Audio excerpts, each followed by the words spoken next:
Bienvenidos, soy René William Melara. Gracias por acompañarnos a través de la internet.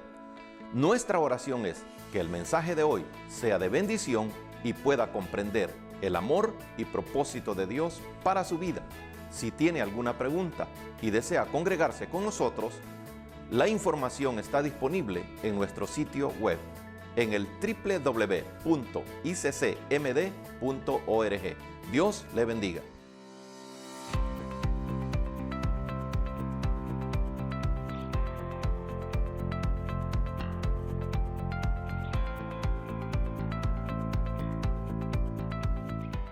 En esta mañana he venido con bastante energía y creo que anda un enemigo por ahí que todos queremos vencerlo.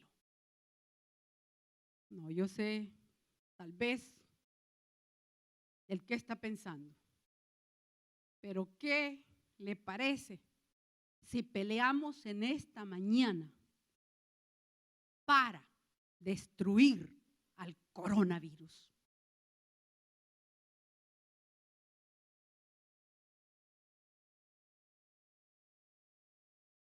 ¿Usted cree que lo estamos dando? Hoy viene con energía. Yo creo que con un golpe de esto, él no va a regresar. ¿Qué le parece? Todos ahí en casa, ¿qué creen? ¿Que va a regresar por otro más? No, aquí viene. No, por allá va. Creo que hasta los niños dirían, ¿y qué le pasa? ¿Cómo va a pelear contra el coronavirus dándole puñetazos? Porque conocemos el enemigo, conocemos las características que tiene. El virus es un microorganismo, no lo podemos ver a simple vista, no tiene un cuerpo, ni siquiera sé si está acá o está ahí, a cuántos pies de nosotros podría estar. No puedo a puñetazos o con espada o con pistolas destruir al virus que tanto daño ha causado en este tiempo.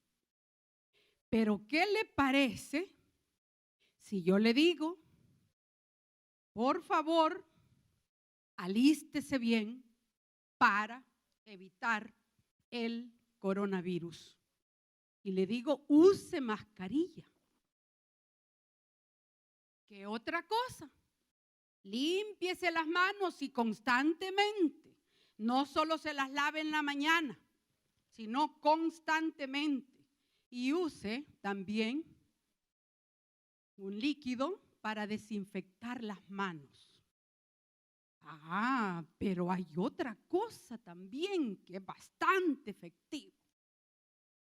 Busque ponerse la vacuna. ¿Qué queremos decir en esta mañana? Que contra un enemigo debemos nosotros conocerlo para pelear con eficacia.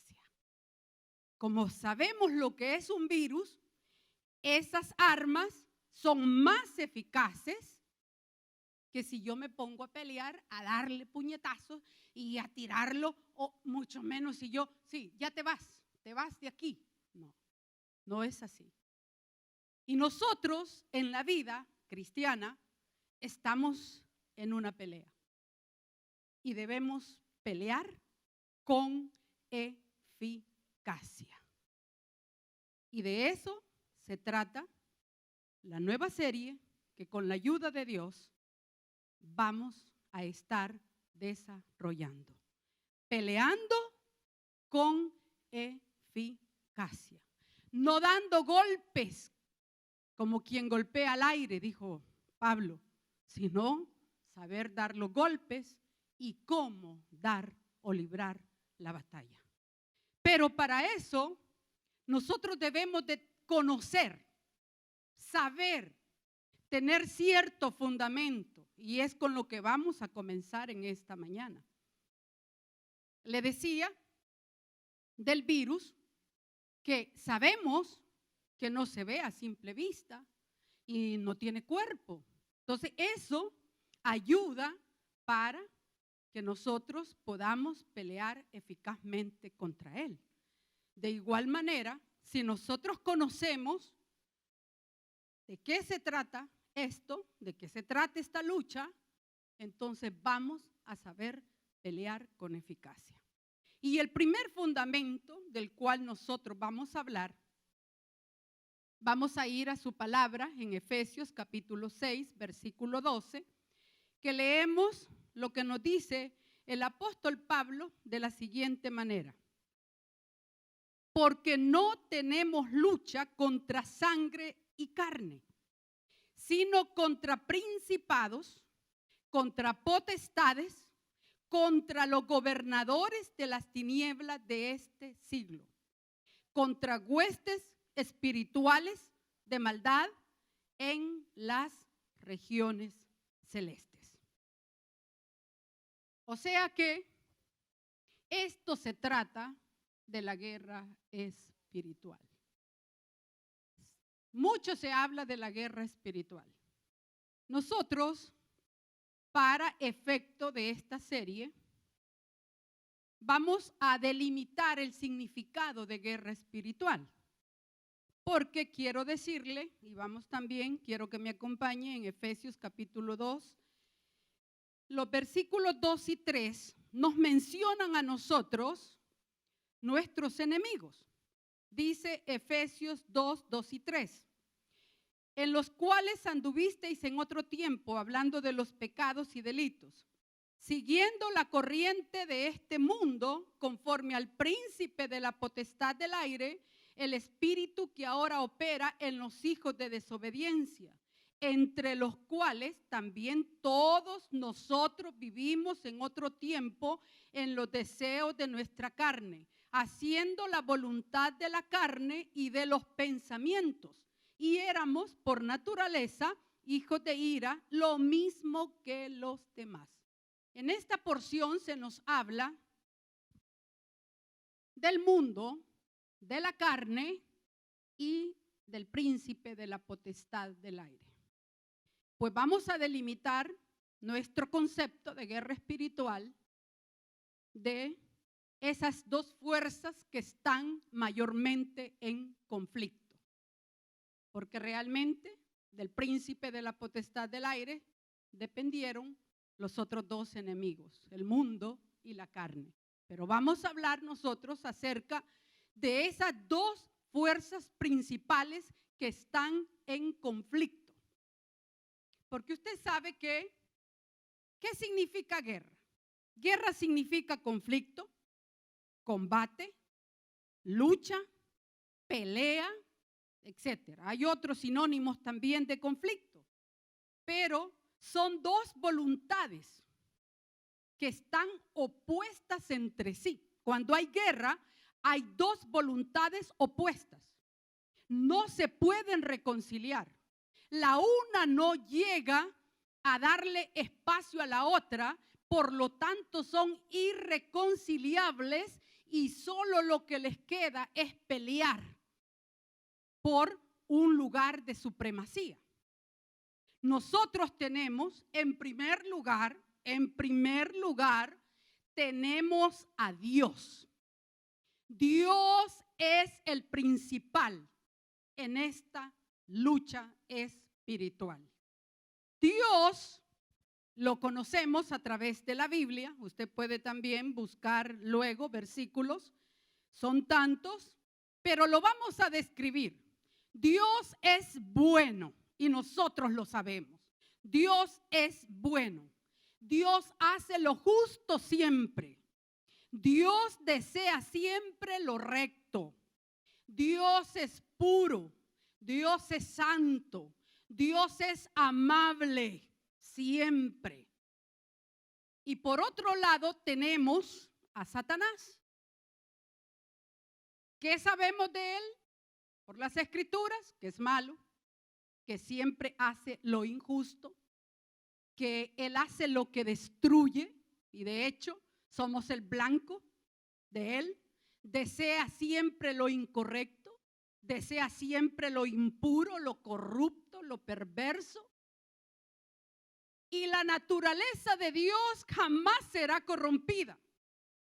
Por lo tanto, no puede reconciliar con el enemigo. Y el enemigo ya no tiene opción. Él es corrupto, él es malo y tampoco tiene ya la oportunidad. De manera que estará en conflicto contra Dios siempre, hasta que se llegue el momento.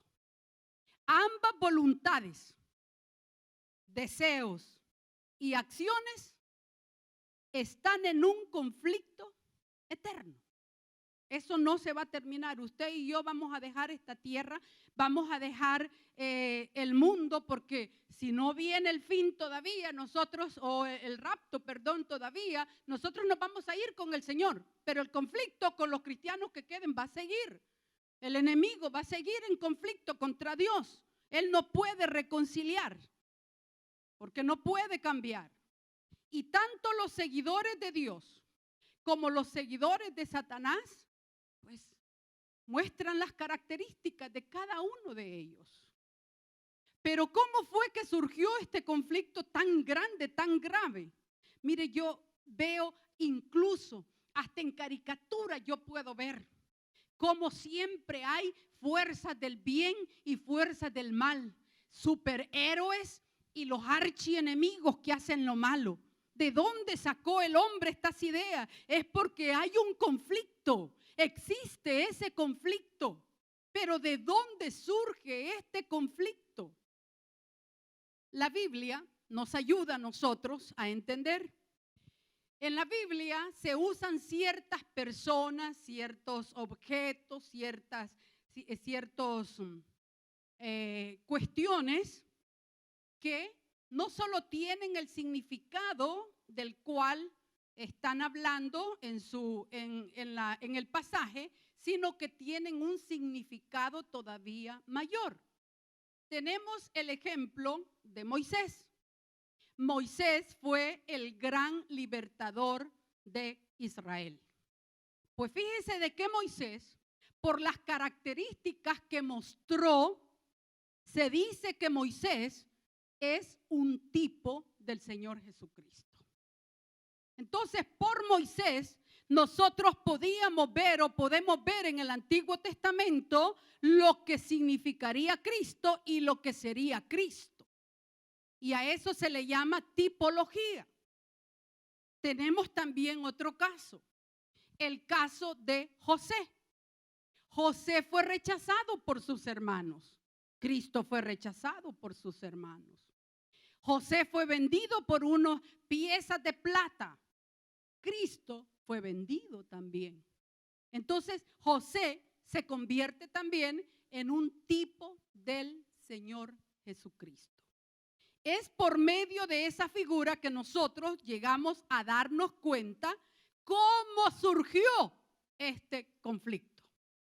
Quiero que vaya conmigo a Isaías 42:5, que por cierto solo un versículo le traigo, pero hay muchos que hablan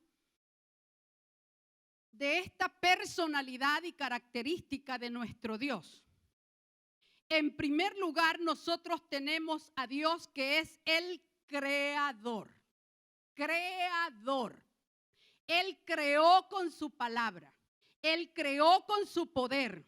Él extendió los cielos. Él colgó las estrellas. Él hizo las dos lumbreras. Y antes de hacer las dos lumbreras, dice que Él hizo la luz.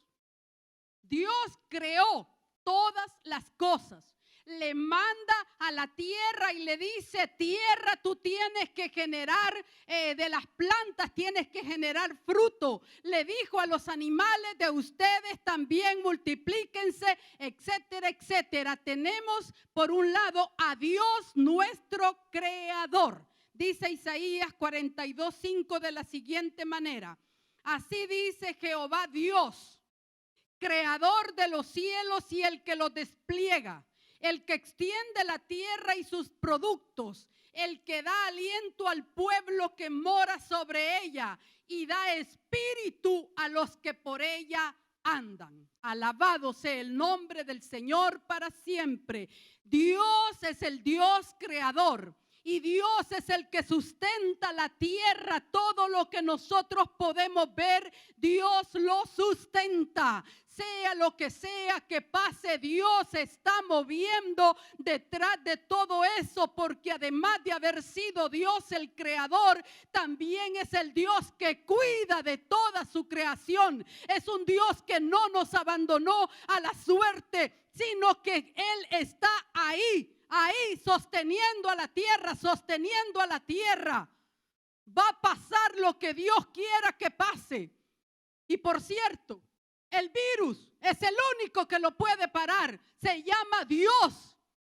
Es el único que puede hacerlo. Usted dirá, no, pero con la vacuna se le va a hacer mucho. Sí, es cierto. Con la vacuna también se han detenido muchas de las enfermedades del pasado. Pero dígame, ¿quién le dio la inteligencia al hombre?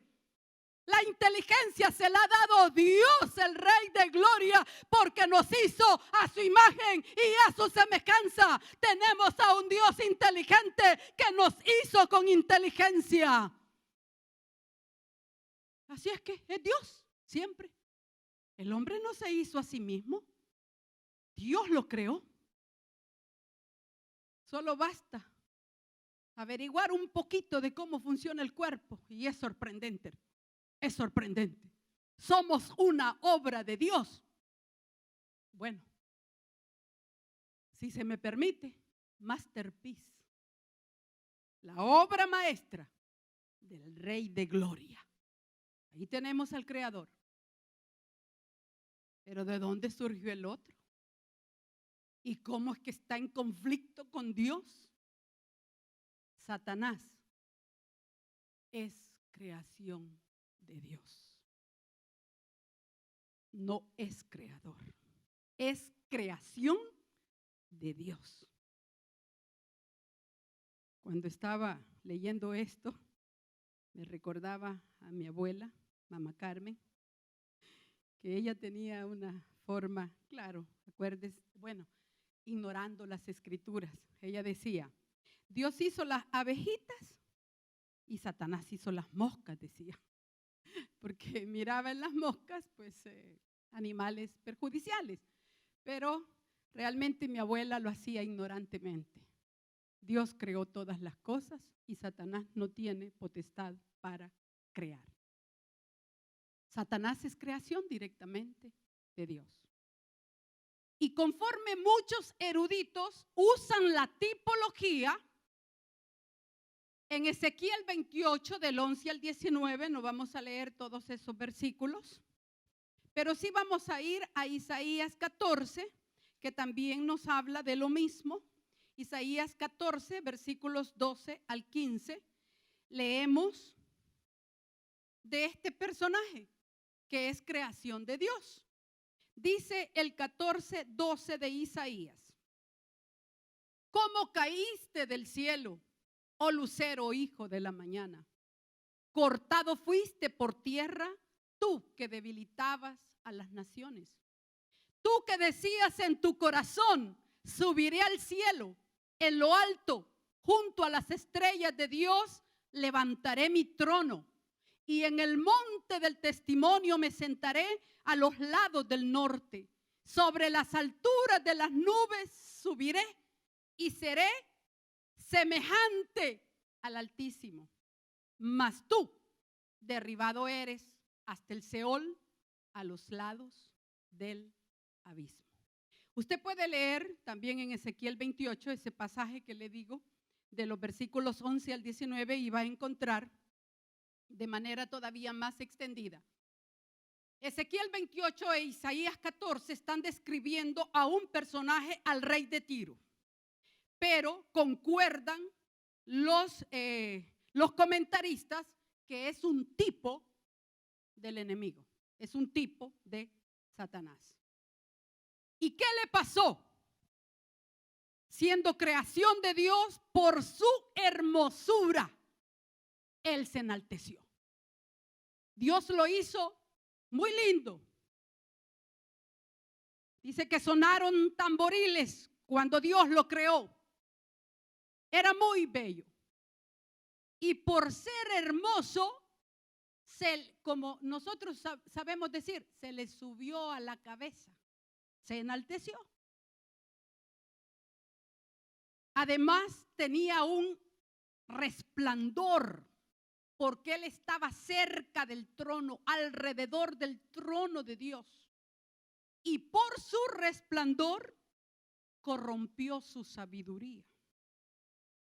Porque Dios le había hecho hermoso y le había dado sabiduría. Pero aquí viene, se enorgulleció y quiso ser semejante al Altísimo. No vas ahí, le dijo. Tú derribado eres. Y así es como nosotros podemos darnos cuenta ahora de ese oponente de Dios y oponente suyo y mío. ¿Por qué? Porque nosotros tenemos la imagen de Dios y tenemos a Cristo en nuestros corazones. Hay que hacer acá una pequeña reflexión también. Dios a todos nos ha bendecido, nos ha dado habilidades, nos ha dado atributos y Dios es el que concede todas esas cosas. Pero hay que tener cuidado, porque muchas veces esas habilidades, esos atributos y esos dones que Dios da podrían ser una tentación para nosotros enorgullecernos. Y nosotros debemos de poner todos nuestros dones, habilidades, atributos y lo que Dios nos dé al servicio de Dios, reconociendo que no tenemos nada. Si se trata de belleza física, dígame usted, la belleza física pasa, se cae con el tiempo. Por mucho que se hagan cirugía plástica, llega el tiempo en que la vejez llega y se acabó. Pero la gracia del alma perdura. Si tenemos una buena familia, ¿a qué se debe? No, es que yo soy un buen padre. No. A mí no se me escapó detalle como madre. Equivocados. Es la misericordia de Dios que nos hace tener todas las cosas que nosotros tenemos. Nosotros somos finitos. Nosotros podemos perecer en cualquier momento. Nosotros no tenemos nada que puede decirse, ay, esto yo lo voy a sostener. No, es Dios en su inmensa misericordia y en su inmensa gracia. Entonces, tengamos cuidado nosotros también con lo que Dios nos ha dado. Si Dios le ha dado una empresa, cuídela, pero sea mayordomo de Dios. Acepte que esa empresa es de Dios. Ese trabajo que tiene, acepte que ese trabajo es de Dios y trabaje como para Dios, no para los hombres. Porque es de Dios. Todo procede de Dios. Pero usted dirá, bueno, pero eso fue allá en el Antiguo Testamento, ese rey de Tiro. Allá fue que surgió todo eso. ¿Y ahora qué? ¿Habrá una realidad acerca de esta lucha espiritual? ¿Habrá hoy día guerra espiritual real? ¿Sabe que Pablo nos confirma la existencia de esa lucha, de esa guerra en el versículo que leímos, de Efesios 6:12? Dice que no tenemos lucha contra otros enemigos, sino que la tenemos contra potestades del aire. Porque no tenemos lucha contra sangre y carne. Algunas veces usted cree que es el hermano el que está en contra suya. No es el hermano. Dice, sino contra principados, contra potestades, contra los gobernadores de las tinieblas de este siglo, contra huestes espirituales de maldad en las regiones celestes. O sea, en el aire. No hay un cuerpo contra el cual vamos a pelear. No hay carne contra la cual pelear, pero la guerra está, pero la lucha está. Y entre más busquemos al Señor, usted se puede dar cuenta. Algunas veces incluso eso los hace detenerse a algunos creyentes cuando dicen: cuanto más buscaba de Dios, cuanto más me dediqué a Dios, cuanto más yo puse el esfuerzo por seguir a Dios, dicen ellos, entonces me vino este ataque, me vino esto otro, y sucumben muchos de ellos. Pero usted no puede decir: es que fueron unos cobardes. No, lo que sucede es que es una lucha, pero es una lucha a morir. Nosotros algunas veces estamos desapercibidos de esa lucha, pero existe. Esa lucha tiende a destruirnos, tiende a matarnos, pero Dios está por nosotros. Dice la palabra del Señor. Pedro nos advierte en 1 de Pedro 5:8, y es un versículo que usted lo conoce muy bien, que el enemigo anda, el adversario, dice él, como león rugiente, buscando ¿a quién? ¿Con el que jugar? ¿Como un gatito? No. Dice que anda como león rugiente, buscando a quién devorar. Y dice león rugiente.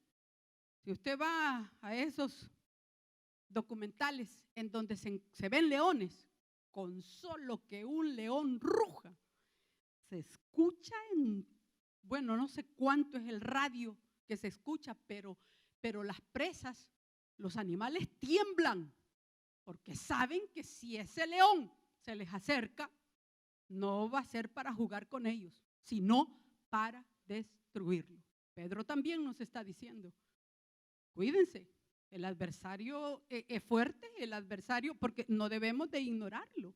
Nos advierte cuán feroz es el enemigo y nos lo advierte con la figura de león para que nosotros podamos entender. ¿Quién de nosotros va a decir en su sano juicio, aún con un león amaestrado: métanme a esa jaula que yo lo venzo? En su sano juicio no lo va a hacer, porque sabe que el león tarde o temprano saca su verdadera naturaleza y es capaz de destruirnos. Entonces dice Pedro, él es feroz, él tiene dispuesto que si se les acerca, los va a destruir. Entonces la lucha, ¿a qué llegamos? Que la lucha es real, aunque no esté aquí, así, enfrente de un enemigo de carne, aunque yo no pueda tocarlo, pero hay un enemigo. Y ese enemigo quiere destruirlo a usted y a mí. Debemos de estar conscientes de eso. Muchas veces pasamos los días sin estar conscientes de esto.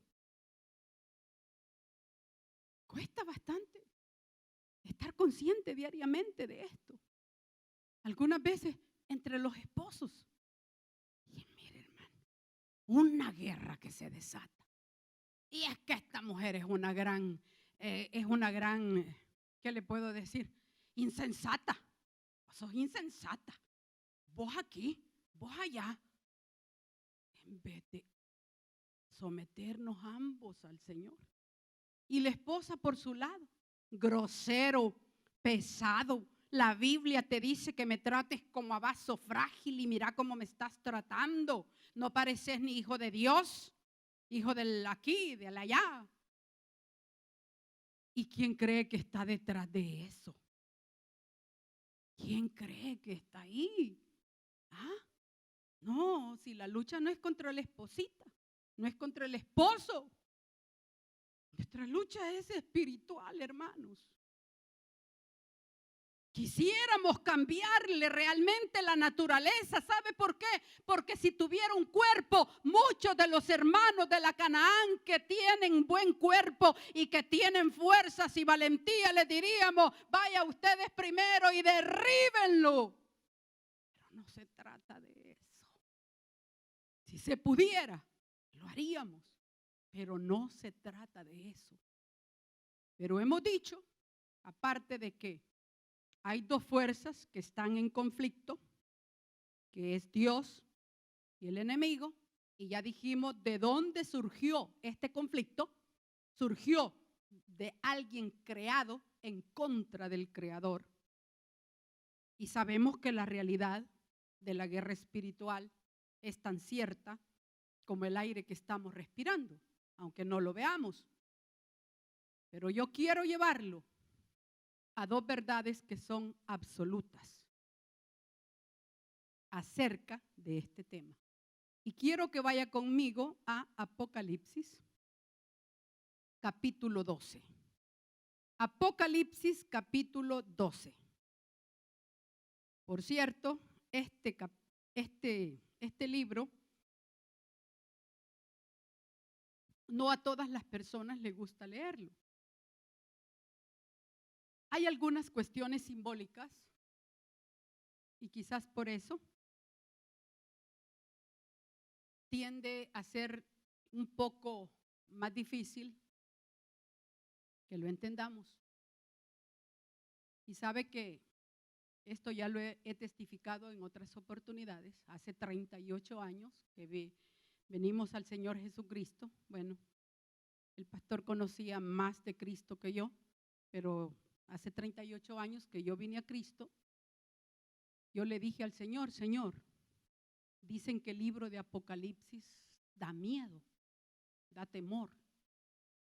Y quiero, en primer lugar, leer ese libro, para también tener miedo de no regresarme del camino que he emprendido. Y fue el primer libro que yo leí. Pregúnteme qué entendí, nada. Pero lo leí. Y si usted lee la palabra constantemente y constantemente, Dios le va a ir dando entendimiento. Dice Apocalipsis capítulo, decimos 12, de los versículos 7 al 12. Después hubo una gran batalla en el cielo. Miguel y sus ángeles luchaban contra el dragón, que es otro sinónimo de Satanás, y luchaban el dragón y sus ángeles, pero no prevalecieron ni se halló ya lugar para ellos en el cielo. Y fue lanzado fuera del cielo, el gran dragón, que también se le llama la serpiente antigua, que se llama Diablo y Satanás, y tiene un montón de sinónimos en la Biblia, el cual engaña al mundo entero. Fue arrojado ¿a dónde? A la tierra. Y sus ángeles, o sea, los demonios, fueron arrojados con él. Entonces oí una gran voz en el cielo que decía, me gustaría que ahí donde usted está en su casita, leamos en alta voz esto que dice la palabra del Señor en este versículo 10.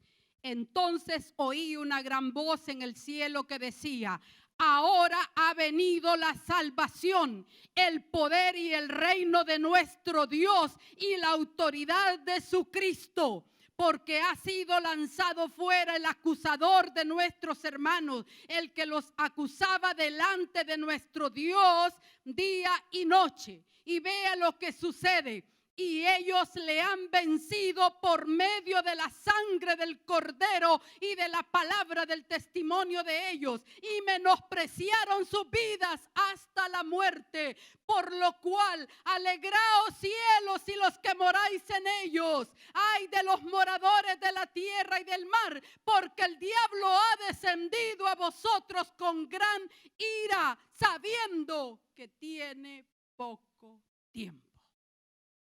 Qué porción más preciosa esta. ¿Qué nos está diciendo? Que cuando el enemigo se le opuso a Dios, que cuando el enemigo le dijo, yo soy semejante a ti y tengo que estar en ese trono donde tú estás, entonces Dios lo lanzó fuera, lo eliminó, lo lanzó. Satanás fue derrotado. Versículo 8 nos dice que fue derrotado, no prevalecieron, dice. ¿Usted entiende esa palabra? No prevalecieron ni se halló ya lugar para ellos en el cielo. Él estaba cerca del trono de Dios, alrededor del trono de Dios, pero le dijo, no más lugar para ti en este cielo. Y lo lanzó. no pudo prevalecer en contra del Dios nuestro, el creador de los cielos y la tierra, el legislador de todo el universo, y todas las leyes de la naturaleza están siendo comandadas por nuestro Dios creador. No se va a mover ninguna ley que Dios ha puesto. Y Él lo dice, Él le puso término al mar y de ahí le dijo, no vas a traspasar. ¿Quién cree que puso la tierra en movimiento? Tanto el movimiento de rotación como el movimiento de traslación lo ha puesto Dios y nadie lo ha podido parar. Hay alguien que pueda decir, voy a parar la tierra en la rotación. Nadie la ha podido parar. Hay alguien que pueda decir, un grupo de científicos ahora que han llegado a Marte con esos robots y decir, no, bueno, esta traslación ya no nos parece, cambiémosle el rumbo a la tierra. No van a poder, porque Dios es el legislador de ella y ella se va a mantener cumpliendo las leyes que Dios le ha dado. Dios nuestro creador, Dios nuestro legislador. Y estas cosas, hermano, se lo digo, decir todo esto y todo esto, hermano, el enemigo se viene con todo, porque a él no le agrada, pero fue derrotado. Él dice el versículo 8, y fue arrojado a la tierra. Entonces aquí está.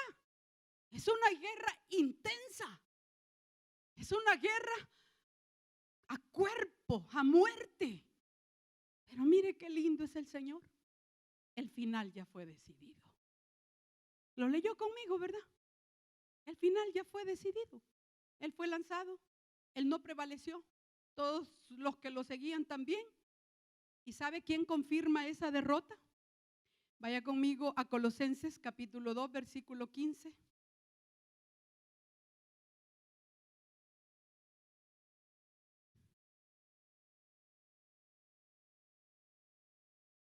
Cuando Cristo iba camino a la cruz del Calvario, cuando Cristo fue detenido por las autoridades, cuando Cristo rehusó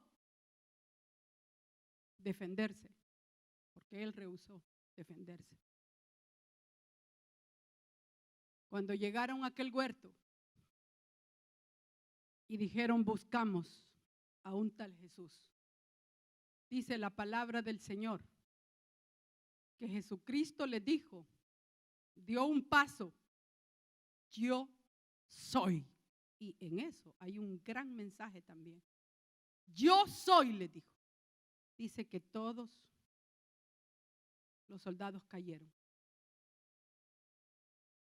Si hubiera sido un forajido común y corriente, ¿qué cree que hubiera hecho ese forajido, ese bandido?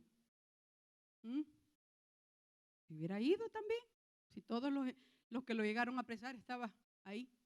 Pero Cristo rehusó incluso ser defendido por sus discípulos. Pedro le dijo, mete tu espada en la vaina. Todo el que mata a espada, Pedro, a espada va a morir. Si yo quisiera, mi Padre enviaría legiones de ángeles a defenderme. Pedro, no se trata de eso, Pedro. Y Jesucristo, oiga bien, rehusó defenderse, rehusó decir palabra. Y ahí están aquel famoso monólogo de Poncio Pilato, porque Cristo en ningún momento le contestaba como él quería. Tú lo dices, le dijo. Y sabe que a Herodes ni siquiera le dirigió la palabra. No se la dirigió. Él permaneció callado. Y Poncio Pilato le dijo, y a mí le dijo, a mí, el que tiene autoridad en esta tierra para mandarte a la cárcel, destruirte o sacarte, a mí le dijo Poncio Pilato, ¿no me quieres hablar? Y Cristo, ninguna autoridad, le dijo, tienes tú por ti mismo, sino la autoridad que te ha sido entregada de mi Padre que está en los cielos. Sepa, Iglesia de Cristo, que no hay autoridad en esta tierra que no proceda de Dios, porque Él es el que gobierna todas las cosas. Aunque usted vea que hay cosas que se salen, Dios gobierna todo. Y Cristo le dijo, entonces eres rey. Tú lo dices. Tú lo dices. Y entonces, yo para eso he venido, le dijo. Hermanos, si una persona hace un ayuno de unas 24 horas, 48 horas, se siente. Usted va a sentir el cuerpo caliente, sofocado, debilitado, más si está acostumbrado a 3 tiempos al día. Jesucristo, desde la noche de comer con sus discípulos, ya no probó bocado. Él estaba en su cuerpo físico bastante menguado ya, pero rehusó defenderse. Y todo el mundo creyó que él estaba siendo vencido, porque cayó y caminó. Hubo momentos en que la cruz le fue insoportable, su peso físico. Por eso llamaron a Simón de Cirene. Le dijeron, vaya, ayúdalo. Pero Cristo, como cordero mudo delante del que lo trasquila, no abrió su boca para defenderse. ¿Sabe por qué? Mire lo que dice Colosenses 2:15. Y despojando a los principados, bueno, vamos a leer desde el 14, anulando el acta de los decretos que había contra nosotros, porque nosotros somos pecadores. No hay ni uno de nosotros que pueda decir que es sin pecado. Todos somos pecadores. Dice, anulando el acta de los decretos que había contra nosotros, que nos era contraria, quitándola de en medio y clavándola en la cruz, y despojando a los principados y a las potestades, los exhibió públicamente, triunfando sobre ellos en la cruz del Calvario. Él triunfó en esa cruz del Calvario. Él triunfó en esa cruz, y en esa cruz quedaron todos los pecados colgados, los suyos y los míos, por terribles que hayan sido, están colgados en la cruz del Calvario. Ya venció. Venció. Satanás fue derrotado. Es cierto, fue arrojado a la tierra, y aquí él anda y anda haciendo aquí y anda haciendo allá, pero la victoria de Cristo ya está hecha. Ya está hecha. Y el final que tiene para el enemigo ya está descrito. Mire lo que dice en Apocalipsis 20:10. Vaya conmigo, Apocalipsis 20:10. Y el diablo que los engañaba fue lanzado en el lago de fuego y azufre, donde estaban la bestia y el falso profeta, y serán atormentados día y noche por los siglos de los siglos. Y el diablo que los engañaba, ¿qué dice ahí? ¿Va a ser lanzado? ¿Pensaré qué voy a hacer con él? ¿Qué dice? Fue lanzado. O sea, ya está hecho. Ya está hecho. Estas son las cosas que algunas veces como creyentes se nos dificulta mucho aceptar. Y no lo culpo a usted, no le estoy diciendo, no lo estoy criticando. Todos tenemos esa dificultad. Nos cuesta entender las verdades espirituales, pero dice, fue lanzado. El final de él ya está. Ahí está. Ya está decidido. Y la derrota la confirma Colosenses 2:15. Está descrita esa derrota en Apocalipsis 20. La guerra ya está ganada. El resultado final está decidido. Está decidido. Él no puede vencer a Dios. Ya está vencido. Él podrá hacerle la lucha a sus santos, pero está vencido.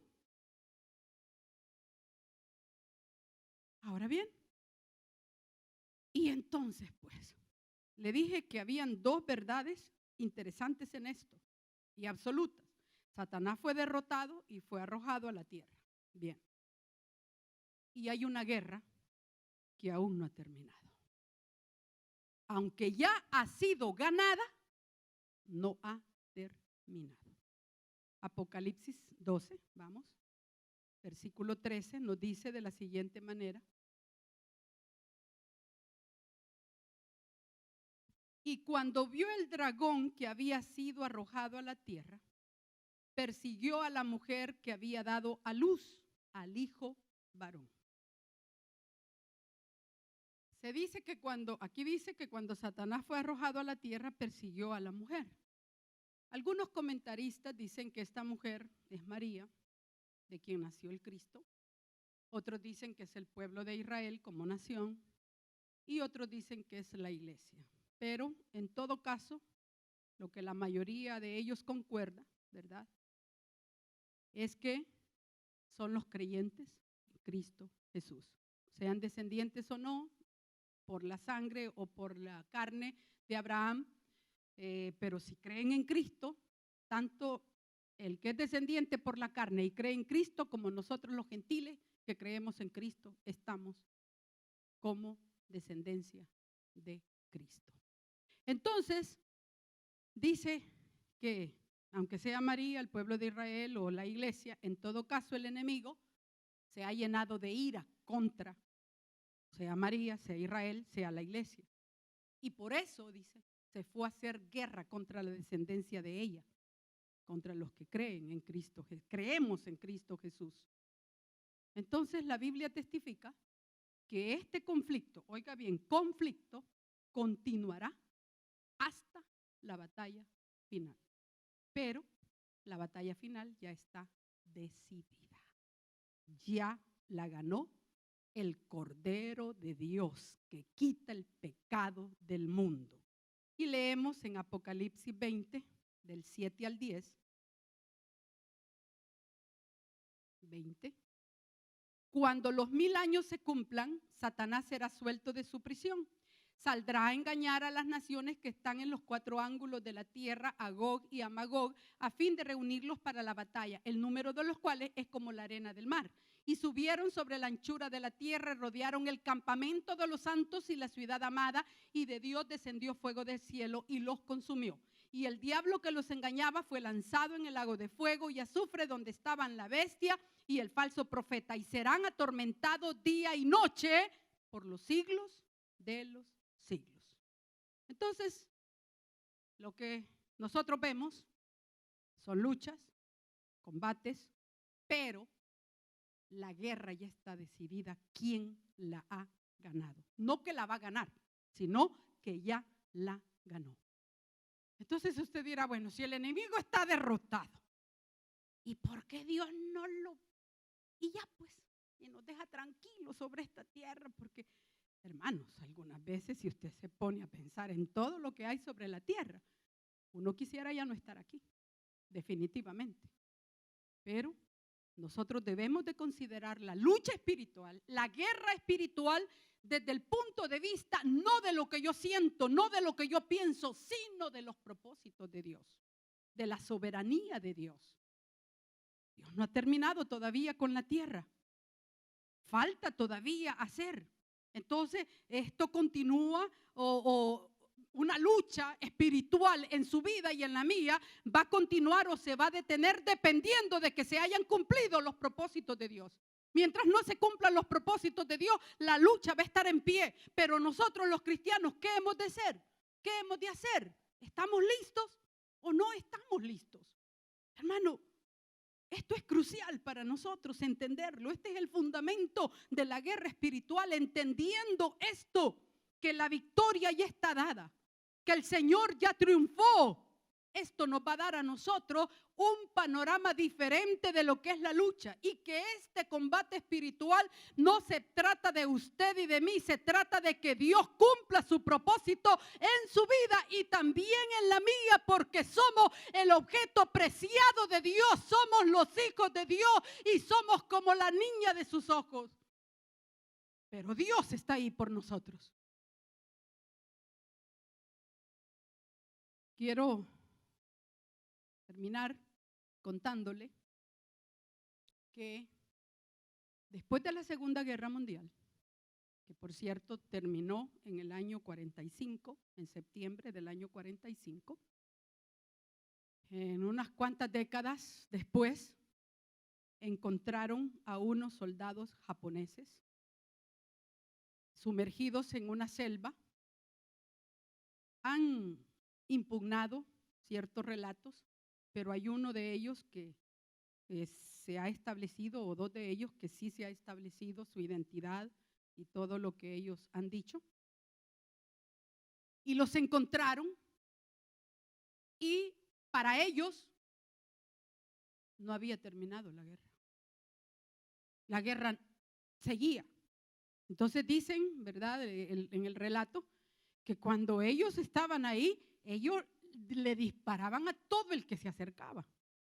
Incluso hasta ciertos aldeanos de ese lugar, pues murieron a manos de ellos porque ellos estaban peleando. Estaban peleando en la Segunda Guerra Mundial, y la Segunda Guerra Mundial ya había terminado. ¿Qué quiero decirle con esto? Cuando le llegó la noticia de la victoria final,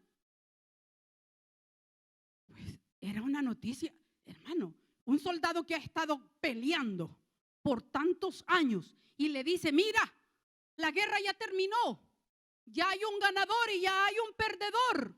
No tiene caso que estés peleando. ¿Qué tiene que hacer? Que nos alivie las tensiones. ¿Qué tiene que hacer esto? Decir que no, yo sé. Y aquí le voy a decir. Sé que esto que le voy a decir es bastante difícil, pero no era necesario que ellos tuvieran miedo ya, porque la guerra había terminado. Y muchas veces nosotros estamos así. Tenemos miedos y temores que nos paralizan porque se nos olvida que la guerra ya fue ganada por Cristo Jesús, Señor nuestro. Y la palabra del Señor dice, el que habita al abrigo del Altísimo morará bajo la sombra del Omnipotente. Y Dios está con nosotros. Y entonces estos soldados tuvieron que convencerlos. A uno de ellos le tuvieron que ir a traer hasta el militar, hasta el comandante que le dio la orden de que siguiera luchando. Lo fueron a traer a Japón y le dijo, dile a este hombre que la guerra ya terminó. Y tuvo que llegar, anciano ya, pero le dijo, sí, las órdenes son, soldados, que se retire porque la guerra ya terminó. Le digo en esta mañana, la guerra ya fue decidida. Cristo ha ganado en la cruz del Calvario, y todos aquellos que creamos en Cristo Jesús somos más que vencedores en Cristo Jesús, Señor nuestro. Es cierto, hay batallas que quizás parece que tú estás derrotado, pero no estás derrotado si invocas el nombre que es sobre todo nombre, en el nombre que se doblará toda rodilla de los que están en los cielos, en la tierra y debajo de la tierra. La guerra ya está decidida y nosotros estamos del lado del ganador.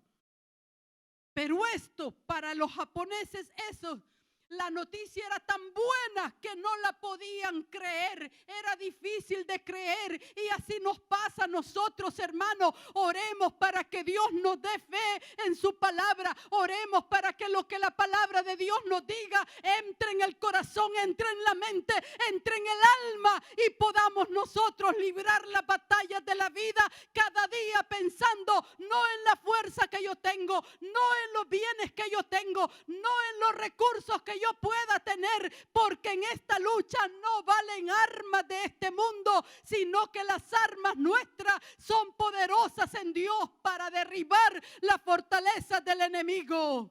Cristo ya venció y nosotros somos más que vencedores en la victoria de Cristo.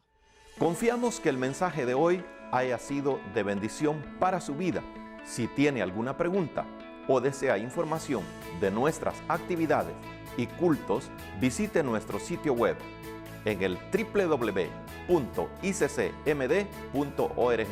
Muchas bendiciones.